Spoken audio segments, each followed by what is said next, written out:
যেটা আমাদের হযরত একটু আগে বলে গেলেন, মান বানা লিল্লাহি মসজিদা বানাল্লাহু লাহু বাইতান ফিল জান্নাহ।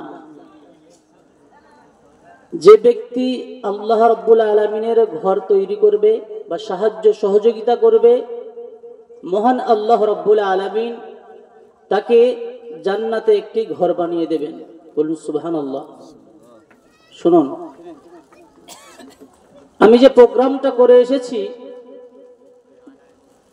সেই প্রোগ্রামটা সত্যি বলছি, একটা বিবেকানন্দ ময়দান বলে একটা জায়গা আছে, ওই জায়গায় আমি পরপর 2 বছর যাচ্ছি এবং প্রায় হিন্দু বিশিষ্ট এলাকা। আমি খবর নিলাম টোটাল 40,000 লোক বাস করেন, তার মধ্যে 20,000 মুসলমান, এই 20,000 হিন্দু আর 10,000 মুসলিম। তার পার্সেন্টেজ হিসেবে মুসলিমের সংখ্যা কম, কিন্তু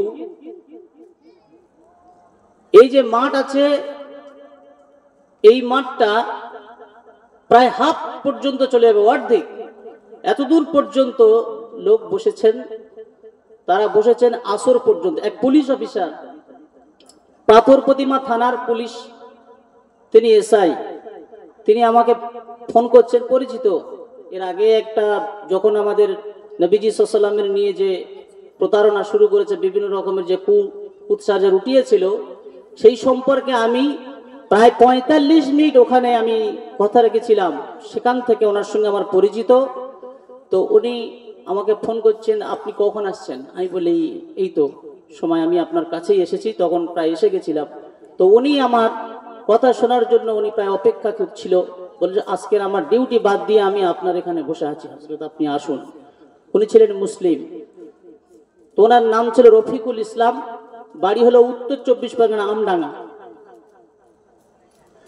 তো আমি চাই বেশি লোকজন আসুক বা নাই আসুক, এতে কোনো আপত্তি নেই।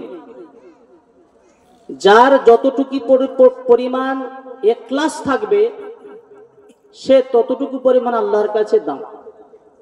এবং সে যদি সামান্য কাজ করে, ইখলাসের সঙ্গে করেন, তার আল্লাহর কাছে অনেক দাম। এই জন্য হাদিস শরীফে হাদিসের প্রথম শুরুতে বলা আছে ইন্নামাল আমালু বিন্নিয়াত। যে এই হাদিসের প্রথমে কেন এটা দিল, যে প্রত্যেক সময়, প্রত্যেক কাজে, প্রত্যেক আমলে তার নিয়তটা যেমন হবে, তো ফায়সালা তেমনই হবে। ফায়সালাটা হবে আল্লাহর পক্ষ থেকে। ওই জন্য আল্লাহ বললেন যে ইখলাসের সঙ্গে আমল যদি সামান্য হয়, এটা আমার কাছে অনেক গ্রান্টেড এবং গ্রহণযোগ্য।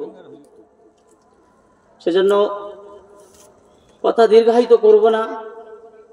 সত্যি প্রায় আমি 65 কিলোমিটার গাড়ি চালিয়েছি, তো হাতে আমার শরীর খুব খারাপ, কিন্তু শুধু একটাই কারণ এসেছি। আজকে যিনি সামনে আমার আব্দুল মাজিদ ভাই, ইনি বসে আছেন।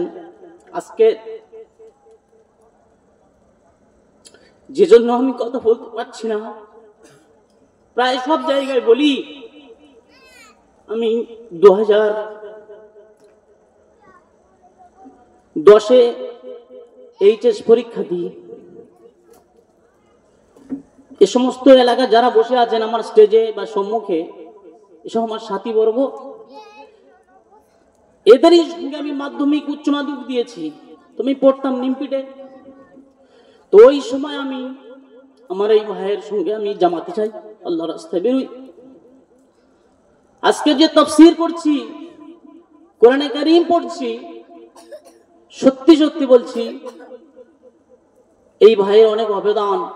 উনি আমার উস্তাদ, আমি উস্তাদের সমতুল্য দেখি। হযরত আলী রাদিয়াল্লাহু আনহুর কল, যে ব্যক্তি একটা আলিফ বলে দেবে, সে যেন তার কাছে চিরজীবন গোলাম হয়ে যাবে। আচ্ছা, একটা আলিফ যদি বলার জন্য তার কাছে যদি চির গোলাম হয়ে যায়, একটা সোজা রাস্তা যদি তার বলে দেয়, নেক কাজ করে, তাহলে তার কত ফাজাইল হবে, চিন্তা করতে হবে। আপনারা যে কজনই বসে আছেন, খোদার কসম করে বলছি, আল্লাহ আপনাদেরকে বসিয়েছেন তাই আপনারা বসে আছেন। ওমা তাশাউনা ইল্লা আইয়াশা আল্লাহু রাব্বুল আলামিন, हम जो चाहते हैं वही होते हैं। আমি যেটা চাই ওটাই হবে, কিন্তু তোমরা বা তুমি যেটা চাও সেটা হবে না। এজন্য করে আমি আপনাদেরকে যে কথাটা বলতে চাচ্ছিলাম, ওই ভাইয়ের সঙ্গে জামাতে যাওয়ার পরেই আজ আপনারা, আমি আপনাদের একজন সন্তান, কারোর কাছে হয়তো ভাই, ছোট ভাই, আপনারা সবাই আমার চেনেন। হয়তো প্রোগ্রামগুলো আমি এদিকে খুব কমই আসি, বিশেষ করে বাইরে প্রচুর আল্লাহ রাব্বুল আলামিন নিয়ে যাচ্ছেন, যাই তো ওখানে আমার ওস্তাদ বর্গরা যারা আছেন তারাই আমাকে পাঠান বিভিন্ন জায়গায়। তো সেই হিসাবে আমি আপনাদের বলি, আপনারা, আমি আপনার হক হিসেবে, আমি আপনাদের ভাই হিসেবে, তো আমি আপনাদের যেটুকু কথা বলবো আশা করি আপনারা দিলের সঙ্গে, ইখলাসের সঙ্গে নেবেন আর আমল করবেন। কে বলছে ওসব নয়, কি বলছে, কার কথা বলছে, এই কথার নিয়ে আমল করবেন। আশা করি আপনারাও পার হয়ে যাবেন, আমিও পার হয়ে যাব, এই আশা আপনাদের কাছে রাখি। আমি আপনাদের একজন ছোট ভাই, যদি কোনো ভুল ত্রুটি হয়ে থাকে কথার বার্তার মাধ্যমে, ভাষা ভঙ্গির মাধ্যমে, আপনারা আল্লাহর রাস্তায় ক্ষমা করে দেবেন ইনশাআল্লাহ। 3 দিন রাত্রিব্যাপী স্বেচ্ছায় রক্তদান শিবির, ফ্রি মেডিকেল ক্যাম্প, জলসা ও গজল নাইট। আচ্ছা, ইন্নাল হামদুলিল্লাহ